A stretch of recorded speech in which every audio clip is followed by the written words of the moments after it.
जय शिवराय मित्रांनो, बंधूंनो आणि भगिनींनो, लाडक्या बहिणींनो, मुख्यमंत्री माझी लाडकी बहीण योजनेची ई-के-वाय-सी करण्याची शेवटची मुदत 31 डिसेंबर आहे. या ठिकाणी तुम्हाला वेबसाईटवरती गेल्यानंतर इथं टीप दिसू शकते बघा. अशी आहे की टीप ही एक वेळ सुधारणा करण्याची अंतिम संधी आहे. म्हणजे OTP टाकून तुम्हाला ई-के-वाय-सी करायची आहे आणि हा पर्याय ई-के-वाय-सीचा पर्याय फक्त 31/12/2025 पर्यंत उपलब्ध करून देण्यात आलेला आहे, असं या वेबसाईटवरती तुम्हाला दिसत आहे. तर दुसरी गोष्ट आहे की ई-के-वाय-सी प्रक्रिया राबवत असताना लाभार्थ्याकडून पर्याय निवडताना संभ्रम असल्यामुळे ई-के-वाय-सी करताना चुका झालेल्या आहेत. तर बघा, त्यामुळे पती किंवा वडील हयात नसलेल्या तसेच घटस्फोट झालेल्या लाडक्या बहिणींची ई-के-वाय-सी प्रक्रिया पूर्ण करण्याची आता अद्याप ई-के-वाय-सी प्रक्रिया पूर्ण झालेली नाही. त्यामुळे त्यांच्यासाठी आता वेबसाईटमध्ये काही बदल करण्यात आलेला आहे. तो काय बदल करण्यात आलेला आहे, मग नवीन वेबसाईट काय आहे, नवीन बदल काय आहे आणि ज्या लाडक्या बहिणींना पती किंवा वडील हयात नाहीत किंवा घटस्फोट झालेला आहे अशा लाडक्या बहिणींनी कशी के-वाय-सी करायची, किंवा ज्यांना वाटते की आपल्या ई-के-वाय-सी करताना काही चुका झालेल्या आहेत ते सुद्धा पुन्हा ई-के-वाय-सी करू शकतात. ई-के-वाय-सीमध्ये दुरुस्ती करण्याची संधी या ठिकाणी तुम्हाला उपलब्ध करून देण्यात आलेली आहे. या ठिकाणी बघा, सुरुवातीला ज्या लाडक्या बहिणींचा आधार नंबर आहे तो आधार नंबर टाकायचा आहे, आधार क्रमांक या ठिकाणी टाकायचा आहे. त्यानंतर इथं तुम्ही कॅप्चा हे भरायचा आहे. तर जो कॅप्चा दिसतो तो तुम्ही भरायचा आहे. लाडक्या बहिणींची माहिती, आधार कार्डाची माहिती या ठिकाणी सुरुवातीला टाकायची आहे. नंतर हे सगळं वाचून घ्यायचं. वाचलं किंवा नाही वाचलं तरी या ठिकाणी काय करायचं आहे, मी सहमत आहे याच्यावर क्लिक करायचं. मी सहमत नाही याच्यावर क्लिक करायचं नाही. आणि त्यानंतर तुम्हाला OTP येणार आहे. ज्या लाडक्या बहिणींचं आधार कार्डाला जो मोबाईल नंबर लिंक आहे त्या मोबाईल नंबरवर OTP येणार आहे.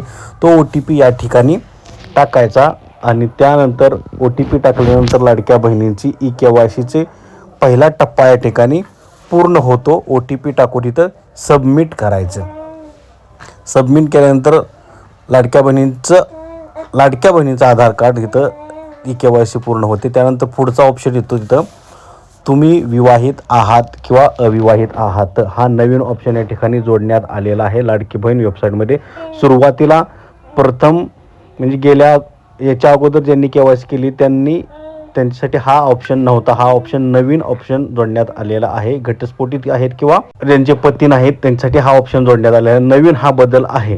याच्यामध्ये बघा, तुम्ही विवाहित आहात का अविवाहित आहात हा ऑप्शन या ठिकाणी आहे. तुम्ही जे असाल ते या ठिकाणी क्लिक करायचं आहे. विवाहित आहे किंवा नाही क्लिक करायचं. त्यानंतर पुढचा ऑप्शन येतो बघा, तुम्ही जर विवाहित असाल तर या ठिकाणी तुम्हाला पुढचा ऑप्शन येतो, पती आहे, पतीचं निधन झाले किंवा घटस्फोटित आहात. आणि जर अविवाहित असाल तर त्या ठिकाणी वेगळा ऑप्शन येतो. तर या ठिकाणी विवाहित असाल तर तुम्ही फक्त पती हयात आहे असं लिहायचं आहे आणि नसेल तर तुम्ही नाही असं लिहायचं आहे. पुढची प्रक्रिया पूर्ण करायची आहे. जर आहे असं म्हटलं तर या ठिकाणी तुम्हाला पतीचं आधार कार्ड टाकायचं आहे. पतीचा आधार कार्ड नंबर जो आहे तो तुम्हाला या ठिकाणी वरच्या पहिल्या सेक्शनमध्ये बॉक्समध्ये टाकायचा आहे. त्यानंतर कॅप्चा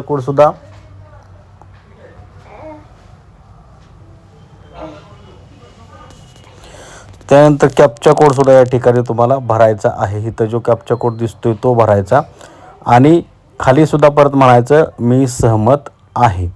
मी सहमत आहे याच्यावरती क्लिक करायचं आणि त्याच्यानंतर हे परत पुन्हा सबमिट करायचं आहे. सबमिट केल्यानंतर तुम्हाला पुढचा ऑप्शन येणार आहे. तो पुढचा ऑप्शन आहे तो सर्वांसाठी सेमच आहे. यापूर्वीसुद्धा तोच ऑप्शन होता. आता हे फक्त 2 बदल या ठिकाणी करण्यात आलेले आहेत.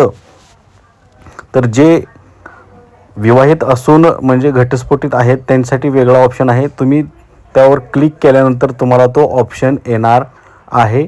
आणि तुमची के-वाय-सी पूर्ण केल्यानंतर ज्या महिला विवाहित आहेत आणि घटस्फोटित झालेला आहे किंवा पती वडील हयात नाहीत त्यांच्यासाठी नवीन ऑप्शन आलेला आहे आणि त्यांना इथं के-वाय-सी करून परत ऑफलाईन तुम्हाला जो फॉर्म आहे तो अंगणवाडी सेविकांना तो फॉर्म तिथं जमा करायचा आहे.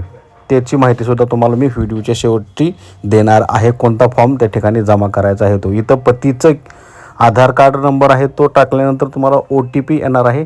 पतीच्या मोबाईलवरती जो OTP येईल तो तुम्हाला या ठिकाणी सबमिट करायचा आहे.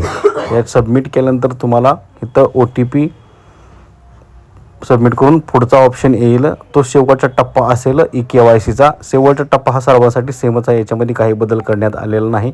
हा शेवटचा टप्पा आहे. याच्यामध्ये काही प्रश्न आहेत तर तुमच्या घरामध्ये राज्य सरकार किंवा केंद्र सरकारमध्ये संस्थेत नोकरीला कोण आहेत का, तर तुम्ही काय म्हणायचं, या कार्यरत संस्थेमध्ये कार्यरत नाही म्हणायचं, आहे म्हणायचं नाही, हे संस्थेमध्ये कार्यरत नाहीत. किंवा माझ्या कुटुंबातील सदस्य नियमित कायम कर्मचारी म्हणून म्हणजे पेन्शन मिळते का, असा या ठिकाणी ऑप्शन आहे. तर निवृत्ती वेतन घेत नाही असं म्हणायचं आणि ठिकाणी शेवटचं ऑप्शन क्लिक करायचं आणि सबमिट करायचं. त्यानंतर तुमची KYC पूर्णपणे सक्सेस होणार आहे. अशा पद्धतीनं नवीन KYC तुम्हाला करावं लागणार आहे. दुरुस्तीच्या पद्धतीने ही KYC करायची आहे. जर तुमच्या काय चुका झाल्या असतील तर तुम्ही KYC करू शकता. पुन्हा KYC करण्याची शेवटची संधी देण्यात आलेली आहे. अशा पद्धतीने सक्सेस KYC होत आहे, यशस्वी KYC होत आहे. तुम्ही जर KYC केली नसेल तर लगेच KYC करून घ्या, काय चुका झाल्या असतील तर. आता बघा, ज्या महिलांचा पती किंवा वडील नाहीत किंवा घटस्फोट झालेला आहे त्यांनी ऑनलाईन KYC करायची आहे. आता सांगितलेल्या पद्धतीने घटस्फोटित किंवा पती नाही हा पर्याय निवडून आणि त्यानंतर हा जो फॉर्म आहे तो फॉर्म अंगणवाडी सेविकांकडे भरून द्यायचा आहे. अंगणवाडी सेविकांकडे जायचं आहे, त्यांच्याकडे हा फॉर्म असणार आहे. तो फॉर्म भरून त्यांना द्यायचा आहे, त्यांच्याकडे सबमिट करायचा आहे आणि तो फॉर्म मग अंगणवाडी सेविका जिल्हा केंद्राला किंवा पुढे पाठवणार आहेत. अशा पद्धतीने ज्यांचा पती नाही, वडील नाहीत किंवा घटस्फोट झाला आहे त्यांचा KYC पूर्ण होणार आहे.